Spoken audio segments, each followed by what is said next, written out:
Story number 3 in the Adventures of Sherlock Holmes by Sir Arthur Conan Doyle. A Case of Identity. "My dear fellow," said Sherlock Holmes, as we sat on either side of the fire in his lodgings at Baker Street, "life is infinitely stranger than anything which the mind of man could invent. We would not dare to conceive the things which are really mere commonplaces of existence. If we could fly out of that window hand in hand, hover over this great city, gently remove the roofs, and peep in at the queer things which are going on, the strange coincidences, the plannings, the cross-purposes, the wonderful chains of events, working through generations and leading to the most outré results, it would make all fiction, with its conventionalities and foreseen conclusions, most stale and unprofitable." "And yet I am not convinced of it," I answered. "The cases which come to light in the papers are, as a rule, bald enough and vulgar enough. We have in our police reports realism pushed to its extreme limits, and yet the result is, it must be confessed, neither fascinating nor artistic. A certain selection and discretion must be used in producing a realistic effect," remarked Holmes. "This is wanting in the police report, where more stress is laid, perhaps, upon the platitudes of the magistrate than upon the details which, to an observer, contain the vital essence of the whole matter. Depend upon it, there is nothing so unnatural as the commonplace." I smiled and shook my head. "I can quite understand your thinking so," I said. "Of course, in your position of unofficial adviser and helper to everybody who is absolutely puzzled throughout 3 continents, you are brought in contact with all that is strange and bizarre. But here," I picked up the morning paper from the ground, "let us put it to a practical test. Here is the first heading upon which I come: 'A husband's cruelty to his wife.' There is half a column of print, but I know without reading it that it is all perfectly familiar to me. There is, of course, the other woman, the drink, the push, the blow, the bruise, the sympathetic sister or landlady. The crudest of writers could invent nothing more crude." "Indeed, your example is an unfortunate one for your argument," said Holmes, taking the paper and glancing his eye down it. "This is the Dundas separation case, and, as it happens, I was engaged in clearing up some small points in connection with it. The husband was a teetotaler. There was no other woman, and the conduct complained of was that he had drifted into the habit of winding up every meal by taking out his false teeth and hurling them at his wife, which, you will allow, is not an action likely to occur to the imagination of the average storyteller. Take a pinch of snuff, Doctor, and acknowledge that I have scored over you in your example." He held out his snuff-box of old gold with a great amethyst in the centre of the lid. Its splendour was in such contrast to his homely ways and simple life that I could not help commenting upon it. "Ah," said he, "I forgot that I had not seen you for some weeks. It is a little souvenir from the King of Bohemia in return for my assistance in the case of the Irene Adler papers." "And the ring?" I asked, glancing at a remarkable brilliant which sparkled upon his finger. "It was from the reigning family of Holland, though the matter in which I served them was of such delicacy that I cannot confide it even to you, who have been good enough to chronicle 1 or 2 of my little problems." "And have you any on hand just now?" I asked with interest. "Some 10 or 12, but none which present any feature of interest. They are important, you understand, without being interesting. Indeed, I have found that it is usually in unimportant matters that there is a field for the observation and for the quick analysis of cause and effect which gives the charm to an investigation. The larger crimes are apt to be the simpler, for the bigger the crime, the more obvious, as a rule, is the motive. In these cases, save for one rather intricate matter which has been referred to me from Marseille, there is nothing which presents any features of interest. It is possible, however, that I may have something better before very many minutes are over, for this is one of my clients, or I am much mistaken." He had risen from his chair and was standing between the parted blinds, gazing down into the dull, neutral-tinted London street. Looking over his shoulder, I saw that on the pavement opposite there stood a large woman with a heavy fur boa round her neck and a large curling red feather in a broad-brimmed hat, which was tilted in a coquettish Duchess of Devonshire fashion over her ear. From under this great panoply she peeped up in a nervous, hesitating fashion at our windows, while her body oscillated backward and forward, and her fingers fidgeted with her glove buttons. Suddenly, with a plunge, as of the swimmer who leaves the bank, she hurried across the road, and we heard the sharp clang of the bell. "I have seen those symptoms before," said Holmes, throwing his cigarette into the fire. "Oscillation upon the pavement always means an affaire de coeur. She would like advice, but is not sure that the matter is not too delicate for communication. And yet even here we may discriminate. When a woman has been seriously wronged by a man, she no longer oscillates, and the usual symptom is a broken bell wire. Here we may take it that there is a love matter, but that the maiden is not so much angry as perplexed or grieved. But here she comes in person to resolve our doubts." As he spoke there was a tap at the door, and the boy in buttons entered to announce Miss Mary Sutherland, while the lady herself loomed behind his small black figure like a full-sailed merchantman behind a tiny pilot-boat. Sherlock Holmes welcomed her with the easy courtesy for which he was remarkable, and having closed the door and bowed her into an armchair, he looked her over in the minute and yet abstracted fashion which was peculiar to him. "Do you not find," he said, "that with your short sight it is a little trying to do so much typewriting?" "I did at first," she answered, "but now I know where the letters are without looking." Then suddenly, realizing the full purport of his words, she gave a violent start and looked up with fear and astonishment upon her broad, good-humoured face. "You've heard about me, Mr. Holmes," she cried. "Else how could you know all that?" "Never mind," said Holmes, laughing. "It is my business to know things. Perhaps I've trained myself to see what others overlook. If not, why should you come to consult me?" "I came to you, sir, because I heard of you from Mrs. Etheridge, whose husband you found so easy when the police and everyone had given him up for dead. Oh, Mr. Holmes, I wish you would do as much for me. I'm not rich, but still I have 100 a year in my own right, besides the little that I make by the machine, and I would give it all to know what has become of Mr. Hosmer Angel." "Why did you come away to consult me in such a hurry?" asked Sherlock Holmes, with his finger-tips together and his eyes to the ceiling. Again a startled look came over the somewhat vacuous face of Miss Mary Sutherland.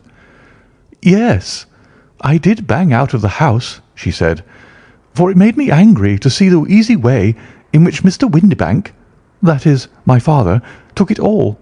He would not go to the police, and he would not go to you, and so at last, as he would do nothing and kept on saying that there was no harm done, it made me mad, and I just on with my things and came right away to you." "Your father?" said Holmes. "Your stepfather, surely, since the name is different." "Yes, my stepfather. I call him father, though it sounds funny too, for he is only 5 years and 2 months older than myself."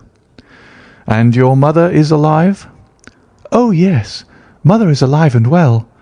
I wasn't best pleased, Mr. Holmes, when she married again so soon after father's death, and a man who was nearly 15 years younger than herself. Father was a plumber in the Tottenham Court Road, and he left a tidy business behind him, which mother carried on with Mr. Hardy, the foreman. But when Mr. Windibank came, he made her sell the business, for he was very superior, being a traveller in wines. They got £4,700 for the goodwill and interest, which wasn't near as much as father could have got if he had been alive." I had expected to see Sherlock Holmes impatient under this rambling and inconsequential narrative, but on the contrary, he had listened with the greatest concentration of attention. "Your own little income," he asked, "does it come out of the business?" "Oh, no, sir. It is quite separate, and was left me by my Uncle Ned in Auckland. It is in New Zealand stock, paying 4.5%. £2,500 was the amount, but I can only touch the interest." "You interest me extremely," said Holmes, "and since you draw so large a sum as 100 a year, with what you earn into the bargain, you no doubt travel a little and indulge yourself in every way. I believe that a single lady can get on very nicely upon an income of about £60. "I could do with much less than that, Mr. Holmes, but you understand that as long as I live at home I don't wish to be a burden to them, and so they have the use of the money just while I am staying with them. Of course, that is only just for the time. Mr. Windibank draws my interest every quarter and pays it over to my mother, and I found that I can do pretty well with what I earn at typewriting. It brings me 2 pence a sheet, and I can often do from 15 to 20 sheets in a day." "You have made your position very clear to me," said Holmes. "This is my friend, Dr. Watson, before whom you can speak as freely as before myself. Kindly tell us now all about your connection with Mr. Hosmer Angel." A flush stole over Miss Sutherland's face, and she picked nervously at the fringe of her jacket. "I met him first at the gasfitters' ball," she said. "They used to send father tickets when he was alive, and then afterwards they remembered us and sent them to mother. Mr. Windibank did not wish us to go. He never did wish us to go anywhere. He would get quite mad if I wanted so much as to join a Sunday school treat. But this time I was set on going, and I would go, for what right had he to prevent? He said that folk were not fit for us to know when all father's friends were to be there. And he said that I had nothing fit to wear, when I had my purple plush that I had never so much as taken out of the drawer. At last, when nothing else would do, he went off to France upon the business of the firm. But we went, mother and I, with Mr. Hardy, who used to be our foreman, and it was there I met Mr. Hosmer Angel." "I suppose," said Holmes, "that when Mr. Windibank came back from France, he was very annoyed at your having gone to the ball." "Oh, well, he was very good about it. He laughed, I remember, and shrugged his shoulders, and said there was no use denying anything to a woman, for she would have her way." "I see. Then at the gasfitters' ball you met, as I understand, a gentleman called Mr. Hosmer Angel." "Yes, sir. I met him that night, and he called next day to ask if we had got home all safe, and after that we met him. That is to say, Mr. Holmes, I met him twice for walks. But after that father came back again, and Mr. Hosmer Angel could not come to the house any more." "No?" "Well, you know father didn't like anything of the sort. He wouldn't have any visitors if he could help it, and he used to say that a woman should be happy in her own family circle. But then, as I used to say to mother, a woman wants her own circle to begin with, and I had not got mine yet." "But how about Mr. Hosmer Angel? Did he make no attempt to see you?" "Well, father was going off to France again in a week, and Hosmer wrote and said that it would be safer and better not to see each other until he had gone. We could write in the meantime, and he used to write every day. I took the letters in the morning, so there was no need for father to know." "Were you engaged to the gentleman at this time?" "Oh, yes, Mr. Holmes. We were engaged after the first walk that we took. Hosmer, Mr. Angel, was a cashier in an office in Leadenhall Street, and—" "What office?" "That's the worst of it, Mr. Holmes. I don't know." "Where did he live, then?" "He slept on the premises." "And you don't know his address?" "No, except that it was Leadenhall Street." "Where did you address your letters, then?" "To the Leadenhall Street post office, to be left till called for. He said that if they were sent to the office, he would be chaffed by all the other clerks about having letters from a lady. So I offered to typewrite them, like he did his, but he wouldn't have that, for he said that when I wrote them they seemed to come from me, but when they were typewritten he always felt that the machine had come between us. That will just show you how fond he was of me, Mr. Holmes, and the little things that he would think of." "It was most suggestive," said Holmes. "It has long been an axiom of mine that the little things are infinitely the most important. Can you remember any other little things about Mr. Hosmer, Angel?" "He was a very shy man, Mr. Holmes. He would rather walk with me in the evening than in the daylight, for he said that he hated to be conspicuous. Very retiring and gentlemanly he was. Even his voice was gentle. He'd had the quinsy and swollen glands when he was young, he told me, and it had left him with a weak throat and a hesitating, whispering fashion of speech. He was always well dressed, very neat and plain, but his eyes were weak, just as mine are, and he wore tinted glasses against the glare." "Well, and what happened when Mr. Windibank, your stepfather, returned to France?" "Mr. Hosmer, Angel, came to the house again and proposed that we should marry before father came back. He was in dreadful earnest, and made me swear with my hands on the testament that whatever happened I would always be true to him. Mother said he was quite right to make me swear, and that it was a sign of his passion. Mother was all in his favour from the first, and was even fonder of him than I was. Then, when they talked of marrying within the week, I began to ask about father, but they both said never mind about father, but just to tell him afterwards, and mother said she would make it all right with him. I didn't quite like that, Mr. Holmes. It seemed funny that I should ask his leave, as he was only a few years older than me. But I didn't want to do anything on the sly, so I wrote to father at Bordeaux, where the company has its French offices. But the letter came back to me on the very morning of the wedding." "It missed him, then?" "Yes, sir, for he had started to England just before it arrived." "Ha! That was unfortunate. Your wedding was arranged, then, for the Friday. Was it to be in church?" "Yes, sir, but very quietly. It was to be at St. Saviour's near King's Cross, and we were to have breakfast afterwards at the St. Pancras Hotel. Hosmer came for us in a hansom, but as there were two of us, he put us both into it and stepped himself into a four-wheeler, which happened to be the only other cab in the street. We got to the church first, and when the four-wheeler drove up, we waited for him to step out.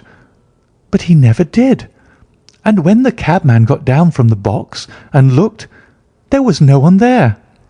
The cabman said he could not imagine what had become of him, for he had seen him get in with his own eyes. That was last Friday, Mr. Holmes, and I have never seen or heard anything since to throw any light upon what became of him."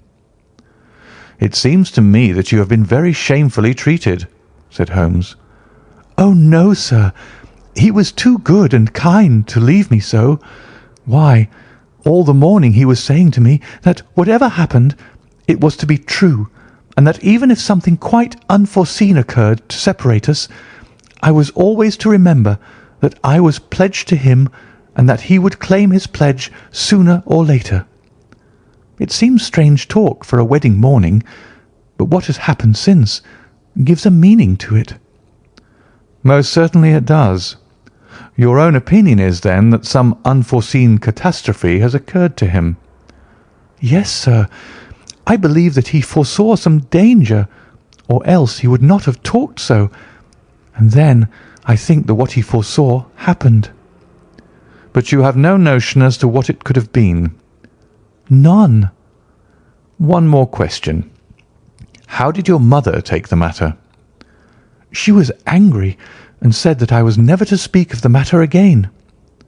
"And your father? Did you tell him?" "Yes, and he seemed to think with me that something had happened, and that I should hear of Hosmer again. As he said, what interest could anyone have in bringing me to the doors of the church and then leaving me? Now, if he had borrowed my money, or if he had married me and got my money settled on him, there might be some reason. But Hosmer was very independent about money, and never would look at a shilling of mine. And yet, what could have happened, and why could he not write? Oh, it drives me half mad to think of it, and I can't sleep a wink at night." She pulled a little handkerchief out of her muff and began to sob heavily into it. "I shall glance into the case for you," said Holmes, rising, "and I have no doubt that we shall reach some definite result. Let the weight of the matter rest upon me now, and do not let your mind dwell upon it further. Above all, try to let Mr. Hosmer Angel vanish from your memory, as he has done from your life." "Then you don't think I'll see him again?" "I fear not." "Then what has happened to him?" "You will leave that question in my hands. I should like an accurate description of him, and any letters of his which you can spare." "I advertised for him in last Saturday's Chronicle," said she. "Here is the slip, and here are 4 letters from him." "Thank you. And your address?" "Number 31, Lion Place, Camberwell." "Mr. Angel's address you never had, I understand. Where is your father's place of business?" "He travels for Westhouse and Marbank, the great claret importers of Fenchurch Street." "Thank you. You have made your statement very clearly. You will leave the papers here, and remember the advice which I have given you. Let the whole incident be a sealed book, and do not allow it to affect your life." "You are very kind, Mr. Holmes, but I cannot do that. I shall be true to Hosmer. He shall find me ready when he comes back." For all the preposterous hat and the vacuous face, there was something noble in the simple faith of our visitor which compelled our respect. She laid her little bundle of papers upon the table and went her way, with a promise to come again whenever she might be summoned. Sherlock Holmes sat silent for a few minutes, with his fingertips still pressed together, his legs stretched out in front of him, and his gaze directed upward to the ceiling. Then he took down from the rack the old and oily clay pipe which was to him as a counsellor, and, having lit it, he leaned back in his chair, with the thick blue cloud wreaths spinning up from him, and a look of infinite languor in his face. "Quite an interesting study, that maiden," he observed. "I found her more interesting than her little problem, which, by the way, is rather a trite one. You will find parallel cases if you consult my index. In Andover in '77, and there was something of the sort at The Hague last year. Old as is the idea, however, there were 1 or 2 details which were new to me, but the maiden herself was most instructive." "You appear to read a good deal upon her which was quite invisible to me," I remarked. "Not invisible, but unnoticed, Watson. You did not know where to look, and so you missed all that was important. I can never bring you to realize the importance of sleeves, the suggestiveness of thumbnails, or the great issues that may hang from a bootlace. Now, what did you gather from that woman's appearance? Describe it." "Well, she had a slate-coloured broad-brimmed straw hat, with a feather of brickish red. Her jacket was black, with black beads sewn upon it, and a fringe of little black jet ornaments. Her dress was brown, rather darker than coffee colour, with a little purple plush at the neck and sleeves. Her gloves were greyish, and were worn through at the right forefinger. Her boots I didn't observe. She had small round hanging gold earrings, and a general air of being fairly well-to-do in a vulgar, comfortable, easy-going way." Sherlock Holmes clapped his hands softly together and chuckled. "Upon my word, Watson, you are coming along wonderfully. You have really done very well indeed. It is true that you have missed everything of importance, but you have hit upon the method, and you have a quick eye for colour. Never trust to general impressions, my boy, but concentrate yourself upon details. My first glance is always at a woman's sleeve. In a man it is perhaps better first to take the knee of the trouser. As you observe, this woman had plush upon her sleeves, which is a most useful material for showing traces. The double line, a little above the wrist, where the typewritist presses against the table, was beautifully defined. The sewing machine of the hand type leaves a similar mark, but only on the left arm, and on the side of it farthest from the thumb, instead of being right across the broadest part, as this was. I then glanced at her face, and observed the dint of a pince-nez at either side of her nose. I ventured a remark upon short sight and typewriting, which seemed to surprise her. It surprised me. But surely it was obvious. I was then much surprised and interested on glancing down to observe that, though the boots which she was wearing were not unlike each other, they were really odd ones, the one having a slightly decorated toe cap and the other a plain one. One was buttoned only in the 2 lower buttons out of 5, and the other at the 1st, 3rd, and 5th. Now, when you see that a young lady, otherwise neatly dressed, has come away from home with odd boots, half buttoned, it is no great deduction to say that she came away in a hurry. "And what else?" I asked, keenly interested, as I always was, by my friend's incisive reasoning.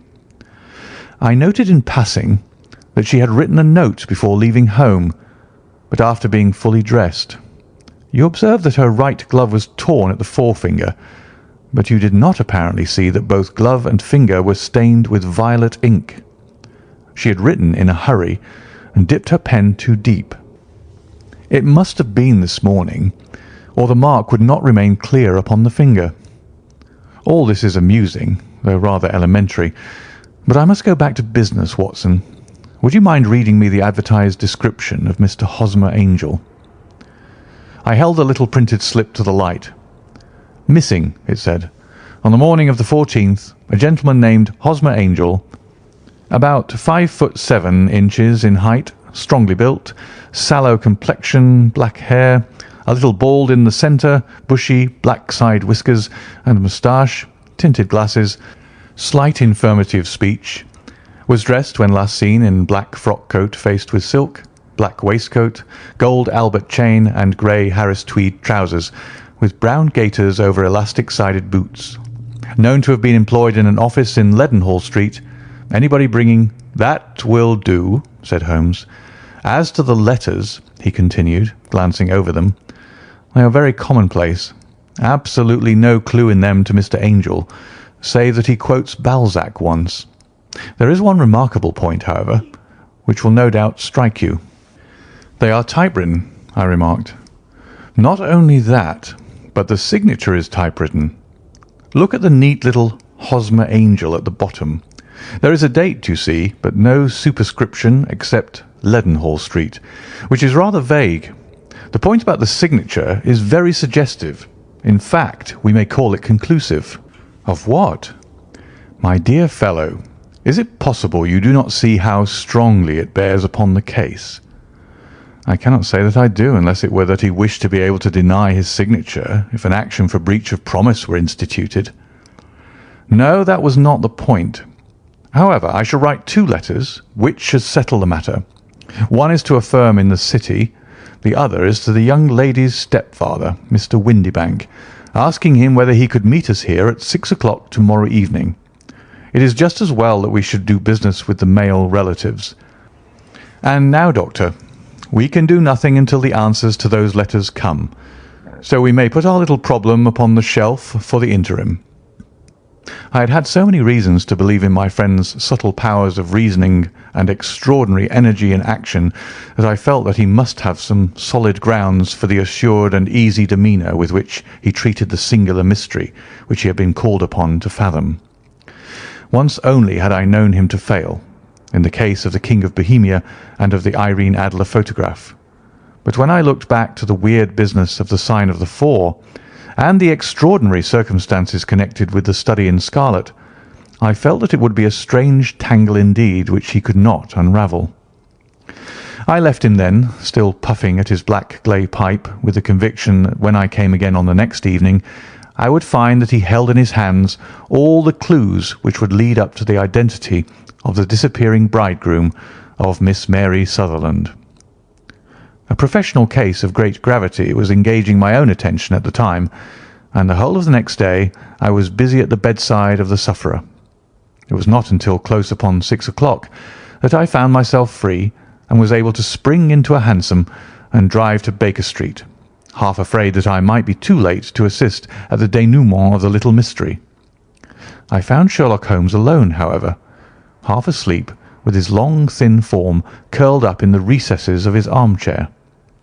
A formidable array of bottles and test tubes, with the pungent, cleanly smell of hydrochloric acid, told me that he had spent his day in the chemical work which was so dear to him. "Well, have you solved it?" I asked as I entered. "Yes, it was the bisulfate of baryta." "No, no, the mystery," I cried. "Oh, that!" I thought of the salt that I had been working upon. There was never any mystery in the matter, though, as I said yesterday, some of the details are of interest. The only drawback is that there is no law, I fear, that can touch the scoundrel. Who was he, then, and what was his object in deserting Miss Sutherland? The question was hardly out of my mouth, and Holmes had not yet opened his lips to reply, when we heard a heavy footfall in the passage and a tap at the door. "This is the girl's stepfather, Mr. James Windibank," said Holmes. "He has written to me to say that he would be here at 6. Come in." The man who entered was a sturdy, middle-sized fellow, some 30 years of age, clean-shaven and sallow-skinned, with a bland, insinuating manner and a pair of wonderfully sharp and penetrating grey eyes. He shot a questioning glance at each of us, placed his shiny top hat upon the sideboard, and with a slight bow sidled down into the nearest chair. "Good evening, Mr. James Windibank," said Holmes. "I think that this typewritten letter is from you, in which you made an appointment with me for 6 o'clock." "Yes, sir. I'm afraid that I'm a little late, but I'm not quite my own master, you know. I am sorry that Miss Sutherland has troubled you about this little matter, for I think it is far better not to wash linen of the sort in public.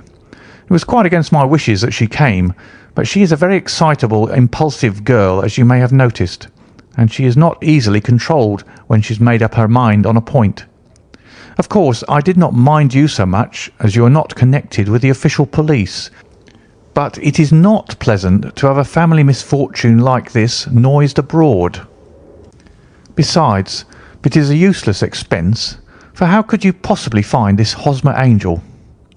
"On the contrary," said Holmes quietly, "I have every reason to believe that I will succeed in discovering Mr. Hosmer Angel." Mr. Windibank gave a violent start and dropped his gloves. "I'm delighted to hear it," he said. "It is a curious thing," remarked Holmes, "that a typewriter has really quite as much individuality as a man's handwriting. Unless they are quite new, no two of them write exactly alike. Some letters get more worn than others, and some wear only on one side.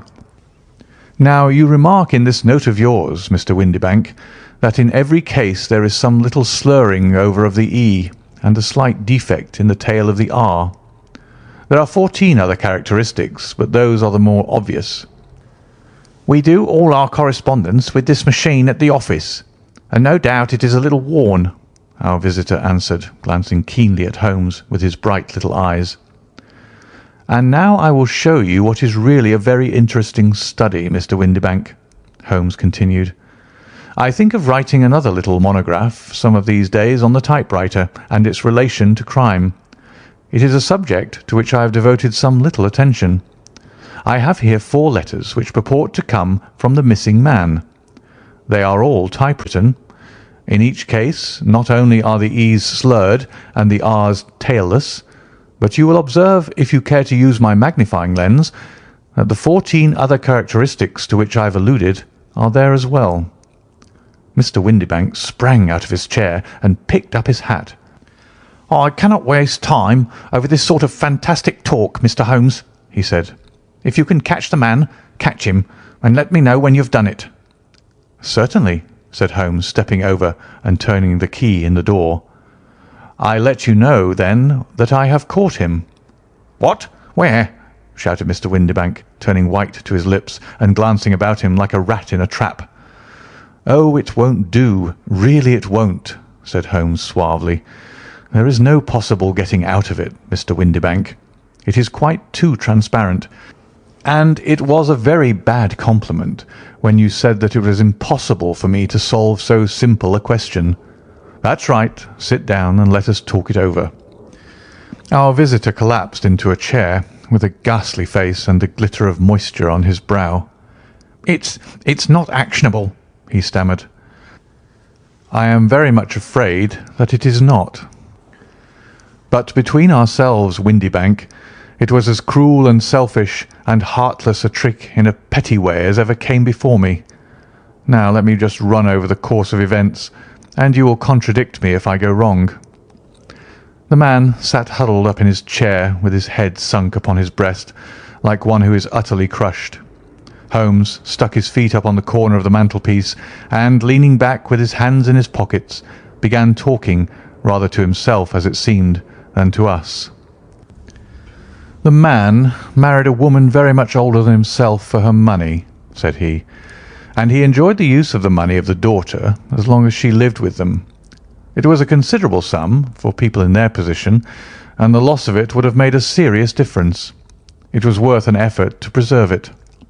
The daughter was of a good, amiable disposition, but affectionate and warm-hearted in her ways, so that it was evident that with her fair personal advantages and her little income, she would not be allowed to remain single long. Now her marriage would mean, of course, the loss of 100 a year. So what does her stepfather do to prevent it? He takes the obvious course of keeping her at home and forbidding her to seek the company of people of her own age. But soon he found that they would not answer forever. She became restive, insisted upon her rights, and finally announced her positive intention of going to a certain ball. What does her clever stepfather do then? He conceives an idea more creditable to his head than to his heart. With the connivance and assistance of his wife, he disguised himself, covered those keen eyes with tinted glasses, masked the face with a moustache and a pair of bushy whiskers, sunk that clear voice into an insinuating whisper, and doubly secure on account of the girl's short sight, he appears as Mr. Hosmer Angel, and keeps off other lovers by making love himself. "It was only a joke at first," groaned our visitor. "We never thought that she would have been so carried away." "Very likely not. However that may be, the young lady was very decidedly carried away, and having quite made up her mind that her stepfather was in France, the suspicion of treachery never for an instant entered her mind.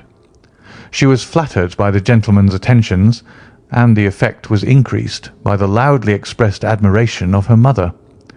Then Mr. Angel began to call, for it was obvious that the matter should be pushed as far as it would go if a real effect were to be produced. There were meetings, and an engagement which would finally secure the girl's affections from turning towards anyone else. But the deception could not be kept up forever. These pretended journeys to France were rather cumbrous. The thing to do was clearly to bring the business to an end in such a dramatic manner that it would leave a permanent impression upon the young lady's mind, and prevent her from looking upon any other suitor for some time to come. Hence those vows of fidelity exacted upon a testament, and hence also the allusions to a possibility of something happening on the very morning of the wedding. James Windibank wished Miss Sutherland to be so bound to Hosmer Angel, and so uncertain as to his fate, that for 10 years to come, at any rate, she would not listen to another man. As far as the church door he brought her, and then, as he could go no farther, he conveniently vanished away by the old trick of stepping in at one door of a four-wheeler and out at the other. I think that was the chain of events, Mr. Windibank." Our visitor had recovered something of his assurance while Holmes had been talking, and he rose from his chair now with a cold sneer upon his pale face. "It may be so, or it may not, Mr. Holmes," said he, "but if you are so very sharp, you ought to be sharp enough to know that it is you who are breaking the law now, and not me. I have done nothing actionable from the first, but as long as you keep that door locked, you lay yourself open to an action for assault and illegal constraint." "The law cannot, as you say, touch you," said Holmes, unlocking and throwing open the door. "Yet there never was a man who deserved punishment more. If the young lady has a brother or a friend, he ought to lay a whip across your shoulders, by Jove," he continued, flushing up at the sight of the bitter sneer upon the man's face. "It is not part of my duties to my client, but here's a hunting crop handy, and I think I shall just treat myself to—" He took 2 swift steps to the whip, but before he could grasp it there was a wild clatter of steps upon the stairs. The heavy hall door banged, and from the window we could see Mr. James Windibank running at the top of his speed down the road. "There's a cold-blooded scoundrel," said Holmes, laughing as he threw himself down into his chair once more. "That fellow will rise from crime to crime until he does something very bad and ends on a gallows. The case has, in some respects, been not entirely devoid of interest." "I cannot now entirely see all the steps of your reasoning," I remarked. "Well, of course, it was obvious from the first that this Mr. Hosmer Angel must have some strong object for his curious conduct, and it was equally clear that the only man who really profited by the incident, as far as we could see, was the stepfather. Then the fact that the 2 men were never together, but that the one always appeared when the other was away, was suggestive. So were the tinted spectacles and the curious voice, which both hinted at a disguise, as did the bushy whiskers. My suspicions were all confirmed by his peculiar action in typewriting his signature, which of course inferred that his handwriting was so familiar to her that she would recognize even the smallest sample of it. You see, all these isolated facts, together with many minor ones, all pointed in the same direction." "And how did you verify them?" "Having once spotted my man, it was easy to get corroboration. I knew the firm for which this man worked. Having taken the printed description, I eliminated everything from it which could be the result of a disguise, the whiskers, the glasses, the voice, and I sent it to the firm with a request that they would inform me whether it answered to the description of any of their travellers. I had already noticed the peculiarities of the typewriter, and I wrote to the man himself at his business address, asking him if he would come here. As I expected, his reply was typewritten and revealed the same trivial but characteristic defects. The same post brought me a letter from Westhouse and Marbank of Fenchurch Street to say that the description tallied in every respect with that of their employee, James Windibank." "And Miss Sutherland?" "If I tell her, she will not believe me. You may remember the old Persian saying, 'There is danger for him who taketh the tiger cub, and danger also for whoso snatches a delusion from a woman.' There is as much sense in Hafiz as in Horace, and as much knowledge of the world." End of A Case of Identity.